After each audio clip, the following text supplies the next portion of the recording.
Hello ছাত্রছাত্রীরা, আশা করি তোমরা সবাই ভালো আছো। আজ আমি অভিক নিয়মের পরবর্তী 3টে অঙ্ক যে বাকি আছে সেই 3টে অঙ্ক নিয়ে আলোচনা করব। যারা প্রথম আসছো তারা অবশ্যই ডিসক্রিপশনে গিয়ে এর আগের ভিডিওগুলি দেখে নেবে, তাহলে তোমাদের অঙ্কগুলো বুঝতে সমস্যা হবে না। তো বেশি গল্প না করে আমি এখন ভিডিওটি শুরু করছি। তো আজ আমরা 6 নম্বর অঙ্ক থেকে আলোচনা শুরু করবো। আমাদের এর আগের ভিডিওতে 5 পর্যন্ত আলোচনা করা হয়ে গেছে।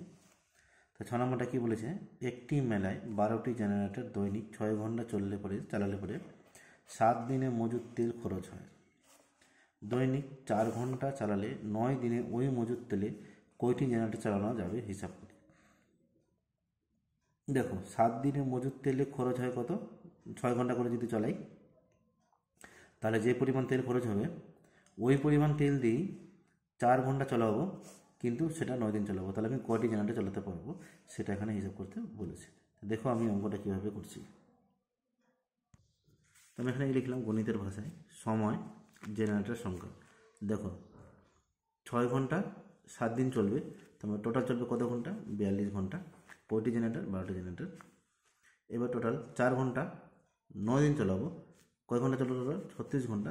তাহলে কয়টি জেনারেটর চলবে? দেখো, নির্দিষ্ট পরিমাণ তেলে 42 ঘন্টায় চলে 12টি জেনারেটর, তাহলে 1 ঘন্টা নিশ্চয়ই আমি জেনারেটর বেশি চলবে ওই পরিমাণ তেল দিই, তার 12 × 42টি জেনারেটর।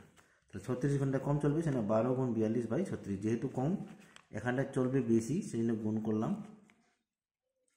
এখানে চলবে কম সেই জন্য আমি এখানটায় ভাগ করে দিলাম। এবারে কাটাকাটি করবো, 12 × 12, 12 × 3 = 36, আর 3 × 4 = 42। তাহলে কটি জেনারেটর? 14টি জেনারেটর। তার মানে দৈনিক যদি আমরা 4 ঘন্টা চলাই তাহলে 9 দিনে 14টি জেনারেটর আমার চালাতে পারবো ওই নির্দিষ্ট পরিমাণ তেল দিয়ে। আশা করি বুঝতে পারলাম আমরা কী করে হলো। এবার আমরা যাচ্ছি তারপরের অঙ্ক, মানে অঙ্ক নম্বর 7-এ। 4 নম্বর অঙ্কটা বলেছি 15টি ভ্যান 40 মিনিটে 75 কুইন্টাল সবজি টানতে পারে। তো 20টি ভ্যান 100 কুইন্টাল সবজি টানতে কত সময় নেবে হিসাব করি। দেখো আমি এখানটা হিসাবটা বের করছি। এখানে বলছে 15টি ভ্যান 40 মিনিটে 75 কুইন্টাল সবজি টানে, তাহলে 20টি ভ্যান 100 কুইন্টাল সবজি টানতে কত সময় নেবে। তো দেখো অঙ্কটা আমি কীভাবে করছি। তো প্রথমে আমাকে গণিতের ভাষায় কথাটা লিখতেই হবে। তারপরে লিখলাম আমি ভ্যান সংখ্যা, তারপরে লিখলাম সবজির পরিমাণ, তারপরে লিখলাম সময়। তাহলে ভ্যান হচ্ছে 15টি ভ্যান 75 কুইন্টাল সবজি 40 মিনিটে টানতে পারে। তাহলে এবার 15 জায়গায় হয়ে গেলো কটি? 20টি ভ্যান 100 কুইন্টাল সবজি টানবে কত সময়, এটা কোশ্চেনটা করেছে। তা আমি লিখলাম কি, 15টি ভ্যান 75 কুইন্টাল সবজি টানে 40 মিনিটে, তাহলে একটা ভ্যান ওই 75 কুইন্টাল সবজি টানবে কত? নিশ্চয়ই সময়টা বেশি লাগবে, সেটা 40 × 15। এবার একটা ভ্যান 1 কুইন্টাল সবজি সময়টা টানতে সময়টা কম নেবে, সেটা ভাগ দিলাম। এবার চলে আসলো 20টি ভ্যান 1 কুইন্টাল সবজি টানবে, নিশ্চয়ই সময়টা ওরা কম নেবে, আবার এটাকে 20 দিয়ে ভাগ দিলাম। এবার লিখলাম 20টি ভ্যান 100 কুইন্টাল সবজি, নিশ্চয়ই সময়টা এখানে বেশি নেবে, সেখানে 100 দিয়ে গুণ করলাম। দেখো যেখানটায় বেশি আছে, যেমন এখানটা 75-এর বেশি হবে, সেখানে আমি এখানে গুণ করে দিলাম। এখানে একে একে এটা কম হবে, সেখানে এখানে ভাগ করে দিলাম। এটা আবার কম হবে, সেখানে এখানে ভাগ করে দিলাম। এটা যখন বেশি হবে সেখানে এখানে গুণ করে দিলাম। তো এই জিনিসগুলোকে তোমাদেরকে মানিয়ে চলতে হবে, তাহলে অঙ্কগুলো তোমাদের বুঝতে পারবে। এবার করবে না কাটাকাটি, 15 × 1 = 15, 15 × 5 = 75, 5 × 2 = 10, তারপরে এক্সট্রা শূন্য চলে গেলো। তো 20 20ও কেটে গেলো, তাই অ্যান্সার হলো কত? 40 মিনিট। তার মানে 20টি ভ্যান 100 কুইন্টাল সবজি 40 মিনিটে টানবে। তা আশা করি বুঝতে পারলাম অঙ্কটা কীভাবে হলো। এবার আমরা যাচ্ছি 8 নম্বর অঙ্কে। তো তার আগে বলে দিই, যারা প্রথম দেখছো তারা অবশ্যই চ্যানেলটিকে সাবস্ক্রাইব করে নেবে পরবর্তী নতুন নতুন ভিডিওগুলিকে পাওয়ার জন্য। ভিডিওটি ভালো লাগলে অবশ্যই বন্ধুদের মধ্যে শেয়ার করবে, কমেন্ট করবে।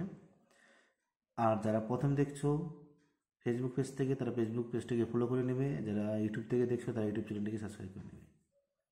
এবার আমরা যাচ্ছি 8 নম্বর অঙ্কে। 8 নম্বর অঙ্ক কী বলেছে, হোস্টেলে 20 জন ছাত্রের 30 দিনের জন্য 150 কিগ্রা আটা মজুদ রাখা আছে। 20 জন ছাত্র 30 দিন খাবে 150 কেজি আটা, কিন্তু 30 কিগ্রা আটা নষ্ট হয়ে গেল, 5 জন ছাত্র বাড়ি চলে গেলো। তার মানে 150 থেকে 30 চলে যাবে, তার মানে থাকলো কত কিগ্রা? এবার 120 কিগ্রা আটা। আর 20 জন ছাত্রের মধ্যে 5 জন ছাত্রের বাড়ি চলে গেলো, তার মানে থাকলো এখন 15 জন ছাত্র। তাহলে বাকি 8টায় অবশিষ্ট ছাত্রের কতদিন চলবে। তো দেখো এই অঙ্কটা আমি কীভাবে করছি। অঙ্ক নম্বর 8। তো আমি এখানে লিখলাম গণিতের ভাষায় আটার পরিমাণ, ছাত্র সংখ্যা, সময়। 150 কিগ্রা আটা, 20 জন ছাত্র, 30 দিন খাবে, এটা আমাদের হিসাবে আছে। এবার 30 কিগ্রা আটা নষ্ট হয়ে গেলো, তারপর থাকলো কত 120 কিগ্রা আটা। 5 জন ছাত্র 20 জন থেকে 5 জন চলে গেলো, থাকলো 15 জন। তাহলে কতদিন সময় নেবে এটাই জিজ্ঞেস করেছে, মানে কতদিন সময় 120 কিগ্রা আটা 15 জন ছাত্র কতদিন সময় খাবে। তাহলে 115 কিগ্রা আটা 20 জন ছাত্রের চলে 30 দিন। তাহলে 1 কিগ্রা আটা 20 জন ছাত্রের নিশ্চয়ই কম চলবে, সেখানে 30কে 150 দিয়ে ভাগ দিলাম। তাহলে 1 কিগ্রা আটা একজন ছাত্রের কী চলবে, এটা বেশি দিন চলবে, সেখানে এটাকে 30 গুণ 20 করে দিলাম। এবার 120 কিগ্রা আটা একজন ছাত্রের এটাও বেশি দিন চলবে, সেখানে 30 গুণ 20 গুণ 120 হয়ে গেলো, আর নিচে যেটা হলো। এবার 120 কিগ্রা আটা 15 জন ছাত্রের নিচে কম চলবে, সেখানে নিচে এটা ভাগ হয়ে গেল। ঠিক আছে, কমে গেলে ভাগ হয়ে যাবে, বেড়ে গেলে গুণ হয়ে যাবে। এই চিন্তা কনসেপ্ট করে কিন্তু আমাদেরকে অঙ্কগুলোকে করতে হবে। এবার করবো আমি এখানে কাটাকাটি। তো প্রথমে আমি 0 কাটলাম, 0 0 কেটে গেল। 15 8 120, 15 2 30, তাহলে 2 2 4, 4 8 32, তাহলে অ্যান্সার হলো কত 32 দিন। তার মানে 120 কিগ্রা আটা আমার 15 জন ছাত্রের 32 দিন চলবে। তা আশা করি বুঝতে পারলো কী করে হলো। তা এই হলো তোমাদের অষ্টম শ্রেণীর অখিক নিয়মের কোষে দেখি 1.6 পরবর্তী কয়টি অঙ্ক। তো আজ আমার ভিডিও থাকবে এই পর্যন্তই, আবার দেখা হবে পরবর্তী ভিডিওতে। পরবর্তী কিছু অঙ্কগুলো নিয়ে আলোচনা করবো। ভিডিওটি ভালো লাগলে অবশ্যই বন্ধুদের মধ্যে শেয়ার করবে, কমেন্ট করবে। যারা ফেসবুক পেজ থেকে দেখছো তারা অবশ্যই ফেসবুক পেজটিকে ফলো করে নেবে পরবর্তী নতুন নতুন ভিডিওগুলিকে পাওয়ার জন্য। তো এই বলে আজ আমার ভিডিও এখানে সমাপ্ত করছি, আবার দেখা হবে পরবর্তী ভিডিওতে। ধন্যবাদ।